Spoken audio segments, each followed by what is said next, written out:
ये वाली जो प्रॉब्लम स्टेटमेंट है, इसको समझने के लिए हमें लैग का कॉन्सेप्ट समझना जरूरी है। लैग का कॉन्सेप्ट समझने से पहले हमें टेबल स्ट्रक्चर के बारे में जानना पड़ेगा, जहां पे हमारे पास दो कॉलम दे रखे हैं, एक आईडी नाम का दे रखा है, एक नम नाम का दे रखा है।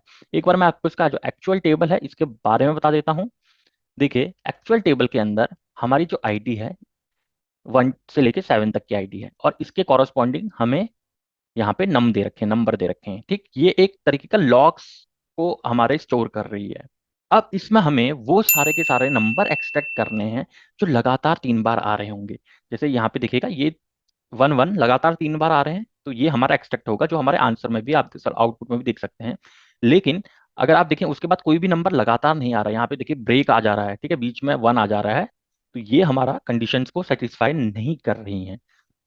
अब हम समझते हैं अपने लैग का। देखिए, लैग क्या है? लैग एक विंडोज फंक्शन है। लैग हम वहां पे यूज करते हैं जहां पे हमें अपने करंट रो को, जहां पे भी हम लैग यूज करेंगे वहां पे हम क्या करेंगे, हम अपने करंट रो को जहां पे भी हम अभी हैं, जैसे मान लीजिएगा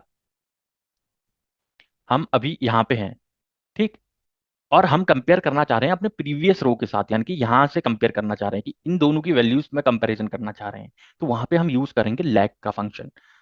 अगर मैं इसमें एक लैग करूं, ठीक है, 1 लैग ऐड करूं, यानी कि इसकी एक पिछली वाली रो, जस्ट पिछली वाली रो, तो इसके समय आ जाएगा हमारा लैग।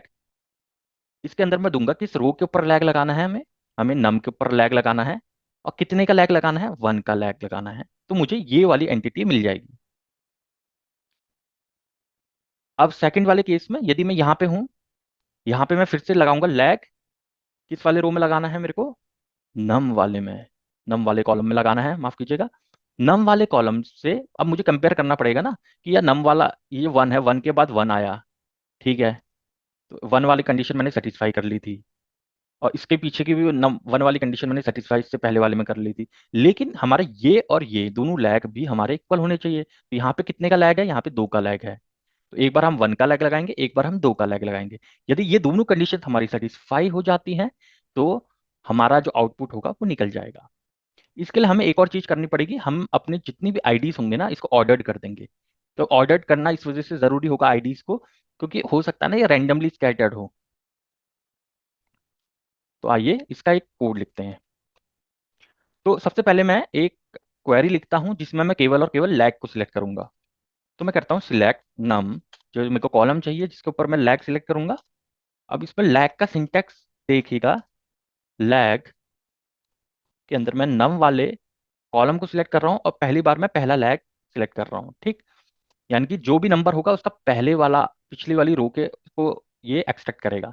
लेकिन ये एक्सट्रैक्ट किसी पर्टिकुलर कॉरस्पॉन्डिंग एंटिटी के ऊपर करना चाहिए ना, ये इसके ऊपर तो एक्सट्रैक्ट नहीं कर सकता, तो हम इसके ऊपर एक्सट्रैक्ट कराएंगे जो कि होगी इसकी आईडी, ठीक है। ओवर, ओवर के अंदर हम देंगे जिसके ऊपर एक्सट्रैक्ट कराना है, आईडी के ऊपर, ठीक।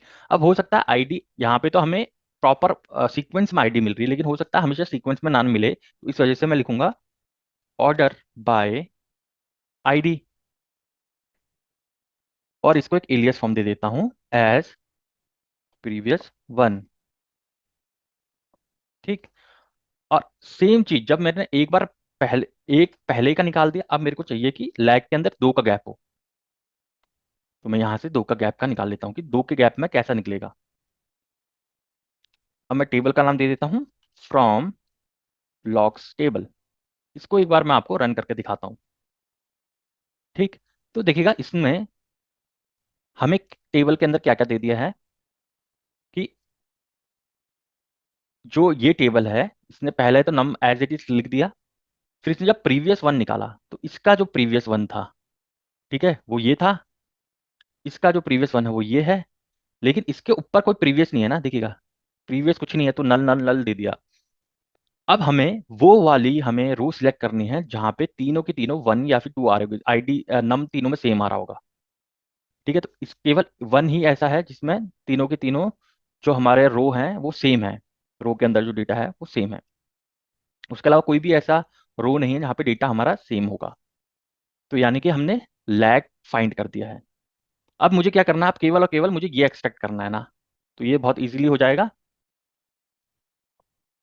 अब मैं इसको एज ए सब क्वेरी मान लेता हूँ। अब इस टेबल में से मुझे सारी चीज़ एक्सट्रैक्ट करनी है, तो मैं करता हूँ सिलेक्ट डिस्टिंक्ट नम एज कॉन्जिक्यूटिव नम्स, क्योंकि यहाँ पे मेरे को इसकी एलियास फॉर्म कॉन्जिक्यूटिव नम्स लेने के लिए क्या रखा है, फ्रॉम इस वाले टेबल से, जो ये वाला टेबल फॉर्म हुआ है उससे। ठीक, अब इस टेबल का नाम हम दे देते हैं एज टेम्परेरी टेबल, एक हमने इसको नाम दे दिया इस पूरे पूरे टेबल को, जो यह हमारे यहाँ डिस्प्ले हो रहा है। अब कंडीशन लगाता हूं, वेयर, जहां पे हमारा नम, जहां पे हमारे ये वाला नम इसके बराबर हो जाए और ये वाला नम इसके बराबर हो जाए। ठीक है, where num equals to previous num and num equals to previous num. इसमें मैंने दोनों को वन वैल्यू दे दी, इसको टू देना पड़ेगी, प्रीवियस नम टू। अब मैं इसको एक बार रन कर लेता हूँ। देखिए मेरा जो सोल्यूशन है वो एक्सेप्टेड आ रहा है और हमारे पास केवल एक ही नंबर ऐसा उपलब्ध है। आशा करता हूँ मेरी वीडियो पसंद आई होगी। यदि पसंद आई तो लाइक शेयर और सब्सक्राइब जरूर कीजिएगा। डेटा साइंस वाले को अपना कीमती समय देने के लिए बहुत बहुत धन्यवाद।